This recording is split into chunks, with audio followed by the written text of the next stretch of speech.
لا الہ الا ہوا، کہ اللہ نے گواہی دی کوئی معبود نہیں ہے سوائے اس کے۔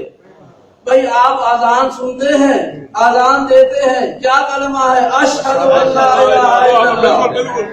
تشہد میں بیٹھتے ہیں، اشہد ان لا الہ الا اللہ۔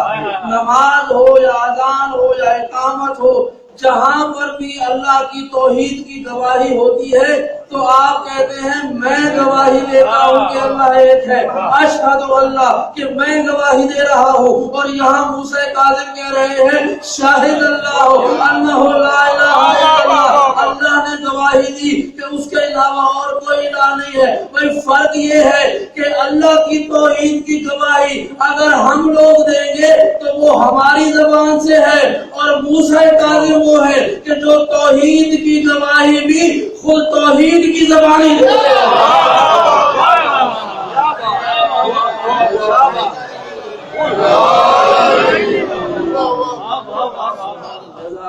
سبحان اللہ، سبحان اللہ۔ اور پھر فرمایا کہ الحمدللہ الذی اعطانی العلم الاولین والآخرین، کہ اس کی حمد ہے کہ جس نے مجھ سے پہلے والے سب کا علم دیا اور میرے بعد آنے والے سب کا علم دیا۔ سبحان اللہ۔ اولین کا بھی علم دے دیا، آخری کا بھی علم دیا۔ جزاکم اللہ۔ مدینہ امام مسجد میں نماز کی ادائیگی فرما رہے ہیں۔ مدینہ بہت سارے افراد، مسجد بہت سارے افراد ہیں۔ اچانک بغداد سے زنجیریں اٹھائے ہوئے فوجی آ گئے، سپاہی آ گئے۔ امام سجدے کی حالت میں، یہ منظر اگر آپ کے ذہنوں میں سماعتوں میں آ گیا نا تو ہونے کے لیے جملہ کافی۔ امام سجدے کی حالت میں ہے اور سجدے کی حالت میں ہی امام کے ہاتھوں میں زنجیریں ڈال دی۔ سجدے کی حالت میں امام کے ہاتھوں میں زنجیریں ڈال دی۔ امام کا لقب ہے باب الحوائج، امام کو روتے ہوئے جو دلوں میں حاجت ہو اس کو مانگ رہے۔ یہ امام ضرور عطا کرنے والے ہیں، جو آپ کے دلوں میں حاجتیں ہیں، جو دعائیں ہیں۔ یہ نہ دیکھیں کہ میں روتا ہوا کیسا لگ رہا ہوں، میری آواز کو لوگ کیا کہیں گے۔ یہ دیکھیں کہ آج سیدہ آپ سے پرسہ لینے آئی ہے۔ امام سجدے کی حالت میں ہے، ہاتھوں میں زنجیریں ڈال دی۔ نماز ختم ہوئی۔ اگر یہ روایت کے لفظ نہ ہوتے نا تو میں کبھی نہ پڑھتا۔ خدا کی قسم میں کبھی رلانے کے لیے اپنی طرف سے اضافہ مسائل میں نہیں کرتا۔ روایت کے لفظ ہے امام نے جب جیسے ہی نماز ختم کی، امام کو کہا نہیں کہ آگے کھڑے ہو جاؤ، زنجیروں کو اتنا زور سے کھینچا گیا۔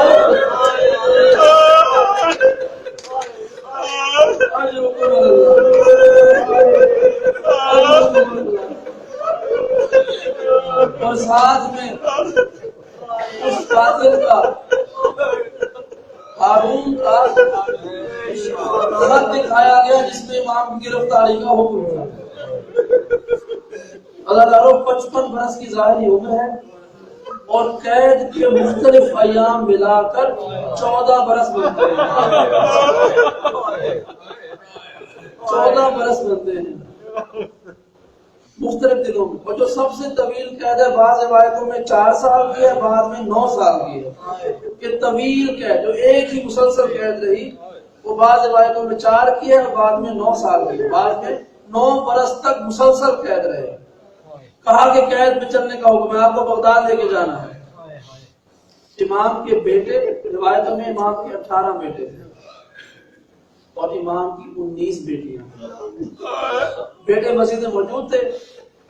امام نے سب کے چہروں کو دیکھا اور ان سپاہیوں سے کہا کہ میں تمہارے ساتھ جہاں چاہتے ہو چلنے کو تیار ہوں، اتنی مہلت دے دو کہ میں اپنے گھر جا کے اپنی بیٹیوں کو الوداع کہہ دوں،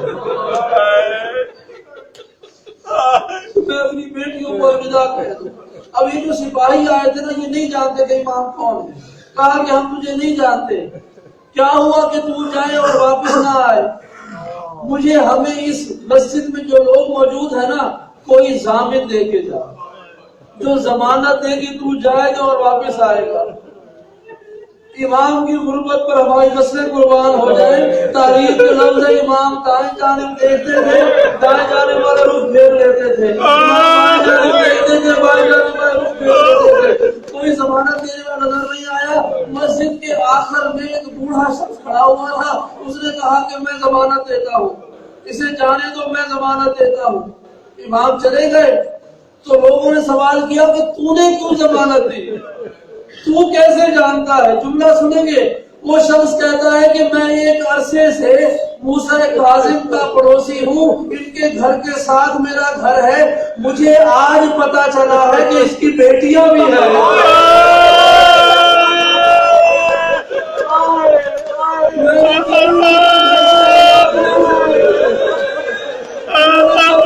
بیٹی کو گھر سے باہر نہیں دیکھا، کبھی ان کی بیٹیوں کی آواز نہیں سنی۔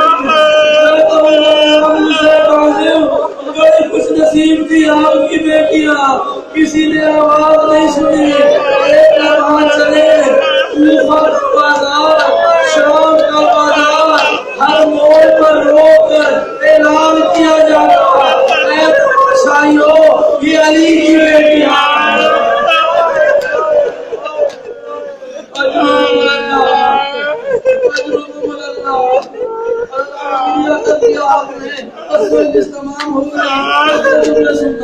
امام کو لایا گیا، ایک زندان میں قید کر دیا گیا۔ یہ آخری قید کا حال سن لیجیے۔ یہ میرے باہر مظلوم امام ہیں کہ جن کی زندگی کا بڑا حصہ 7 قید خانوں میں بسر ہوا۔ 7 قید خانوں میں امام کو رکھا گیا، اور جو سب سے بڑا مشکل قید خانہ تھا وہ سب سے آخری تھا۔ اس قید خانے کے جو مالک تھا، اس کا نام تھا سندی بن شاہد۔ یہ ایک یہودی تھا اور ہارون رشید کا خاص تھا۔ اس کے زندان کا اگر منظر بیان ہو جائے نا، خدا کی قسم قیامت تک رونے کے لیے کافی ہے۔ اس کے زندان کا منظر یہ تھا کہ ایک گہرا کنواں جس میں کوئی اندھیرا، کوئی روشنی کی جگہ نہیں، اور چھوٹا سا دروازہ۔ یہاں تک تو بات ختم ہوئی۔ اب سنیں گے چھت کیسی تھی۔ تاریخ میں ملتا ہے کہ دیواروں میں دونوں طرف سے نیزے کی انیاں جمع ہوئی اور چھت سے لوہے کی سلاخیں لٹکی ہوئی۔ 14 برس کا یہ جو قیدی تھا، جب آخری قید خانے میں آیا تو تاریخ یہ کہتی ہے کہ جب وہ اس طرح کے قید خانے میں آ گئے تھے کہ اگر وہ رکوع سے سر اٹھاتے تو لوہے کی سلاخیں جسم میں پیوست ہو جاتی، کبھی دائیں پہلو بدلتے تو دائیں سے نیزے کی انیاں لگ جاتی، بائیں پہلو بدلتے تو نیزہ لگ جاتا۔ اور اس طرح کا ایک اور بھی فرد گزرا ہے۔ تاریخ جملہ سنیں گے، تاریخ یہ کہتی ہے کہ جب قمر بنی ہاشم کو، مولا عباس کو جب گھوڑے سے گرایا گیا، ہر طرف سے لوگ تلواریں لے کر آ گئے۔ کوئی آپ کے ٹانگ پر حملہ کرتا تھا، کوئی آپ کے بازو کاٹ کے لے گیا، کسی نے آپ کے بدن کا کوئی حصہ کاٹا۔ تاریخ کا جملہ ہے، عباس تڑپنا چاہتے تھے لیکن جسم نہیں ملتا تھا۔ عباس تڑپتے تھے لیکن جسم نہیں ملتا تھا۔ موسیٰ کاظم وہ ہے کہ وہ تڑپتے تھے، تڑپنے کی جگہ نہیں ملتی۔ اجرکم اللہ، اجرکم اللہ۔ ازادار روایتوں میں 23 رجب کو سندی بن شاہد نے امام کو زہر دی، آپ کو زہر دی۔ 25 رجب کو وہ قیامت کا دن آیا کہ جب وہ کپڑا کہ جو امام کے بدن کے اوپر ہوتا تھا وہ حرکت نہیں کرتا تھا۔ اب یہ امام کا تابوت آنے والا ہے۔ کاش اتنے لوگ بغداد کے پل پر ہو، مظلوم کا 3 دن تک پڑا اعلان کیا گیا ایک بے وارث مر گیا ہے، کوئی لاشاں اٹھنے والا ہو رہا ہے۔